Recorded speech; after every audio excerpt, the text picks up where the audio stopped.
we present neural reflectance and visibility fields, or NeRV, a method that takes a set of images of a scene illuminated by unconstrained but known lighting, and recovers a 3D representation that can be rendered from new viewpoints under arbitrary new lighting conditions. Our method builds on neural radiance fields, or NeRF, which represents a scene as a continuous volume of particles that emit light. Rendering a ray that passes through a NeRF is simple.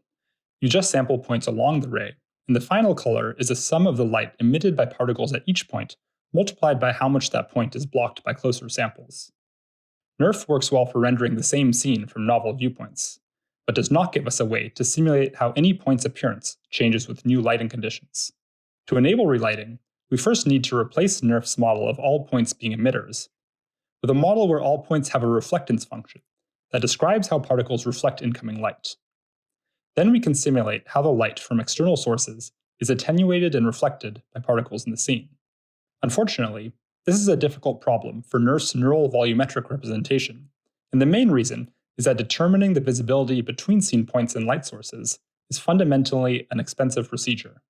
Let's think about how we would compute the color of this camera ray, only considering direct lighting from point light sources. This means that we are considering the effects of emitted light that is reflected by particles along the camera array towards the camera.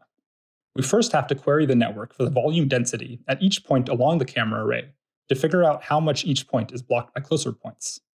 Then, for each point, we must compute the visibility between that point and each light source by densely querying the network for volume density along each light ray. Keep in mind that each of these dots represents a full evaluation of a neural network, and that we have to do this procedure for every ray in a training batch for roughly 1 million training iterations per scene. It quickly becomes impossible to do this brute force visibility tracing within a training loop for more than a single point light source, which is unfortunate because it limits us to only using images captured in controlled environments. Instead, we propose approximating these visibility computations during training with a neural network that takes in a 3D point and direction and outputs the visibility of the surrounding environment along the corresponding ray. We train this visibility network alongside the network that represents scene geometry to make the predicted visibility consistent with the current geometry at any point during training. As we know from computer graphics, just simulating direct lighting alone is not enough for realistic renderings.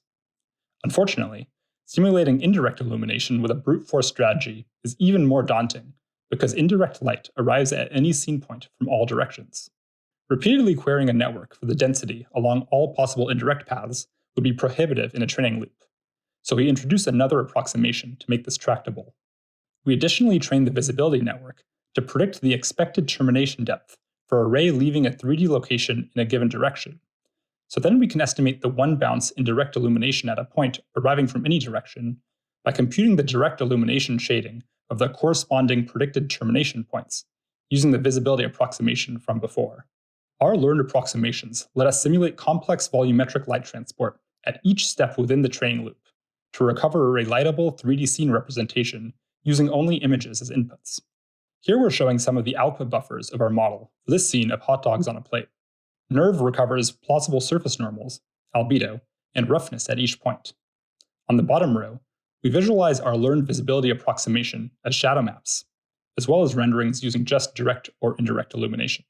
Now let's take a closer look at the NeRV representation for 3D points in a scene, like the one marked in cyan. As we move the input 3D point, we can see in the predicted visibility that rays intersecting the hot dogs or plate are correctly predicted to be blocked. And we can see that the predicted reflectance recovers the specular lobes of the plate material, as well as the changing albedo of the hot dog and ketchup. Here's another example where we can see the predicted visibility and indirect illumination account for the blocking effect of the armadillo as the 3D location moves up the armadillo's leg. Let's take a closer look at the effect of indirect illumination by toggling between renderings from our recovered NeRV models with and without indirect illumination. We can see that NeRV is able to simulate realistic global illumination effects caused by interreflections. Now let's take a look at some more results.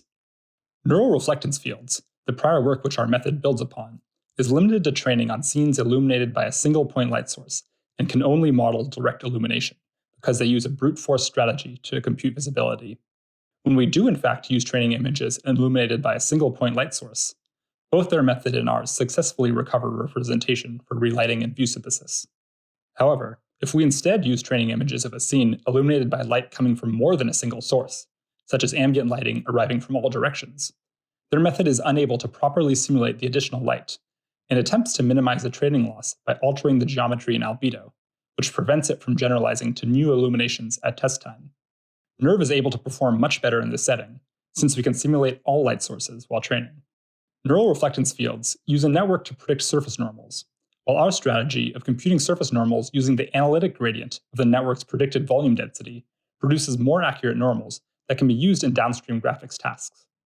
Instead of physically simulating light transport as we do, another popular strategy in neural rendering is to condition the representation on a latent code that captures the variation in appearance due to the changing lighting conditions. However, this strategy cannot generalize to render the scene under lighting that is significantly different from the conditions seen during training. Here we trained a latent code model on renderings containing point and ambient lighting, and the latent code model is not able to synthesize high-quality sharp shadows for novel lighting locations, and is unable to render the scene's appearance under lighting without the ambient light source seen during training.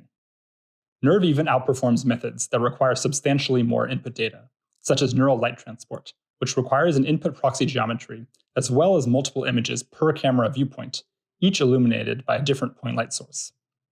Crucially, our method optimizes geometry end-to-end for relighting and view synthesis, while neural light transport is fundamentally limited by the quality of their input proxy geometry. Finally, since NeRV decomposes a scene into its underlying geometry and reflectance properties, it is easy to edit a recovered NeRV model. For example, we can edit the material of this recovered armadillo model to make it look more metallic. We can edit the Lego model's albedo and material to make it look as if it's made of marble, and we can turn these hot dogs into solid gold. To summarize, NeRV only requires a set of images with known lighting conditions, and recovers a 3D representation that can be rendered from novel viewpoints under arbitrary lighting conditions, and can even be edited like traditional graphics assets. Thanks for watching.